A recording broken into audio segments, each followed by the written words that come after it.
In the last video, we talked about the first invasion of the Peloponnesus, and of course that was in the year 370 BC. In the following year, in 369 BC, there was a second invasion of the Peloponnesus. And in that year, the Argives and the Arcadians were once again eager to launch yet another campaign against Sparta. They had Sparta on the ropes, and they were intent on finishing them off. And so they requested the Thebans for assistance. Epaminondas was once again tasked to lead the expedition. Meanwhile, the Athenians, Corinthians, and Spartans were determined not to remain idle. A combined force marched to Corinth to seize key passes in the isthmus. That, of course, is the Isthmus of Corinth. And this, of course, was an attempt to block the Thebans from making a descent into the Peloponnesus. The Thebans first camped in the flat plain below the main pass the Spartans and Athenians were blocking. Epaminondas made the decision to advance against the most vulnerable spot in the pass, which, not coincidentally, was held by the Spartans. Epaminondas launched an attack at dawn that caught the Spartans completely by surprise. The attack was timed to take advantage of the Spartan changing of the guard. As a result, the Spartans were thrown into complete disarray. Eventually, the Spartans were able to regroup higher up the pass. A truce was finally reached, which, according to Xenophon, favored the Thebans more than it did the Spartans. This was made apparent as the Thebans were now free to descend down to the other side of the mountain, which they wasted no time doing. In this manner, the Thebans were able to cross the Isthmus of Corinth and soon linked up with the Arcadians and Argives. The Thebans and their allies soon advanced against cities allied to Sparta, but mainly the Thebans ravaged the surrounding countryside. The Thebans finally arrived at Corinth, hoping to find the city gate open. However, the Corinthians were ready and with a body of light troops attacked the Theban task force. The Thebans were pushed back from Corinth. The Corinthians, quote, dragged the corpses of the slain to the wall and finally gave them up under a flag of truce,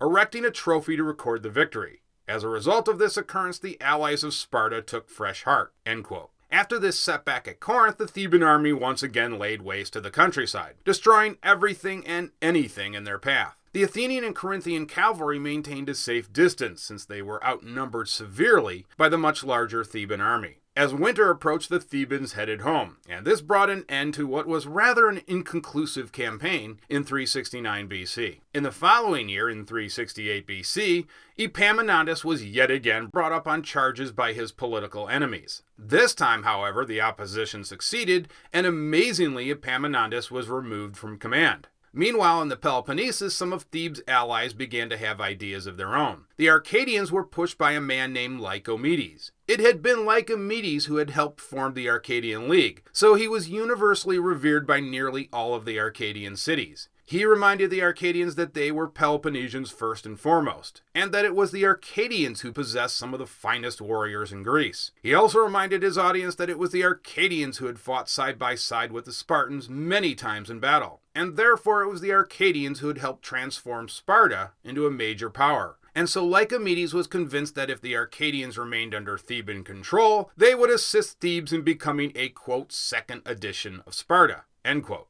And so, not surprisingly, the Arcadians launched their own attacks without consulting Thebes. The Arcadians first boldly rescued the Argives, who were under assault from the Athenians and Corinthians. Next, they marched into Mantinea and advanced against the Spartan garrison at Asini. There, they killed the Spartan in command and also sacked the city. These exploits, according to Xenophon, soured the relationship between Thebes and Arcadia. Meanwhile, Thessaly and Thebes came into conflict. The Theban army marched into Thessaly to rescue Pelopidas, who had been imprisoned by Thessaly while serving as an ambassador. This distraction in Thessaly essentially prevented the Thebans from launching further attacks deeper into the Peloponnesus, at least for the short term. It was around this time that another attempt was made at securing a long-term peace. I almost find that sort of a joke in ancient Greece, but anyways, they decided to go ahead and meet up at Delphi. Interestingly enough, it was the Persians who attempted to mediate the dispute, but it failed when the Thebans rejected the Spartans' demand that Mantinea once again be subject to Sparta.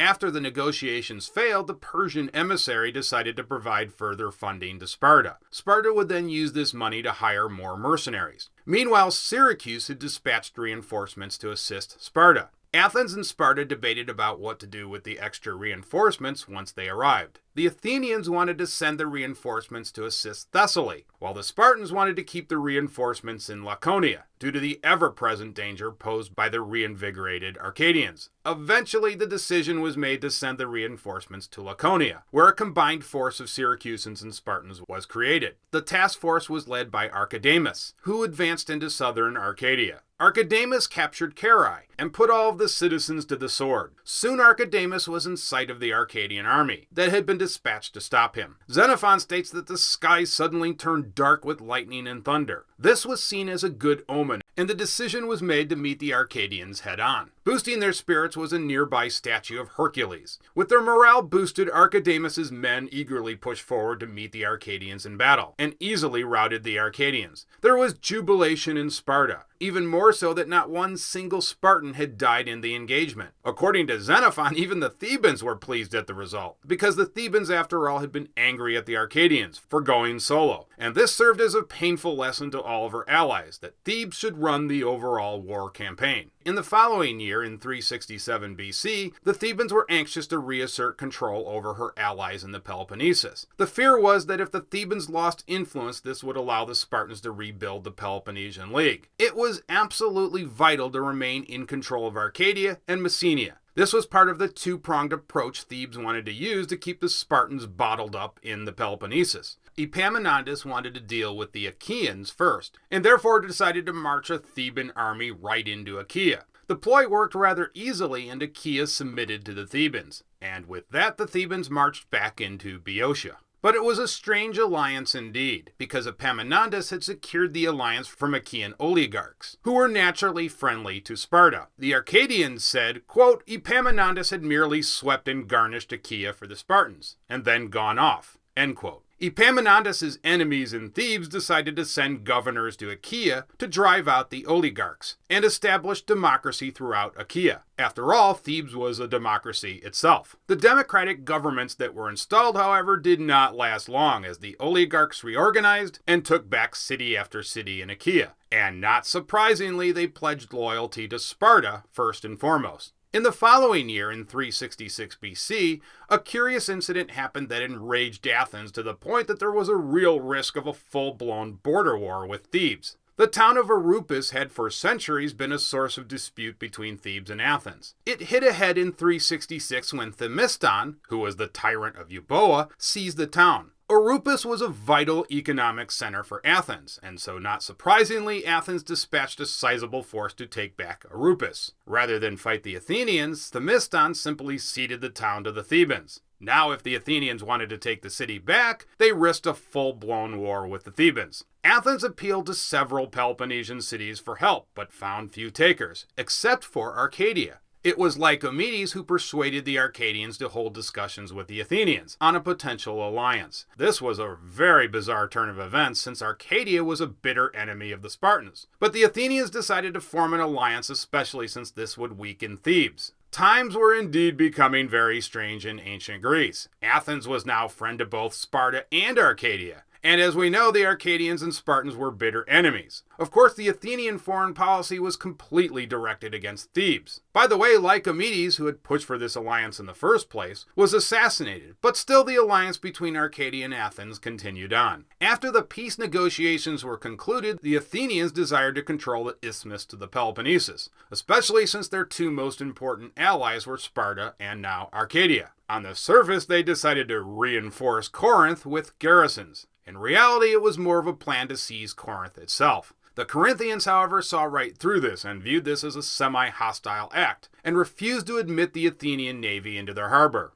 In addition, the Athenians that were already guarding the isthmus were expelled from Corinthian territory. Still, the Corinthians had reason to worry about possible Athenian aggression, especially since the Athenians had numerous allies in the Peloponnesus. This was, of course, not the powerful Corinth of old. Both their navy and land army had been greatly diminished after the Peloponnesian War. Thebes decided to take advantage of Corinth's security concerns and sought an alliance. The Corinthians decided to conclude a peace treaty with Thebes, which apparently was done with the blessing of Sparta. However, they did not conclude a military alliance with Thebes, which undoubtedly would have incurred the wrath of Sparta and perhaps Arcadia. Soon there was yet another attempt to make a common peace, with the Persians once again acting as arbitrator. Thebes pushed forward their own peace offers, but all of their attempts failed. By now, other Greek cities resented the growing influence of Thebes, and so the fighting remorselessly continued on. By 362 BC, several city-states around Greece had become openly hostile to the Thebans, most notably the Mantineans. They were convinced that the Thebans were intent on utterly destroying the Peloponnesus. They sought to create a new alliance against Thebes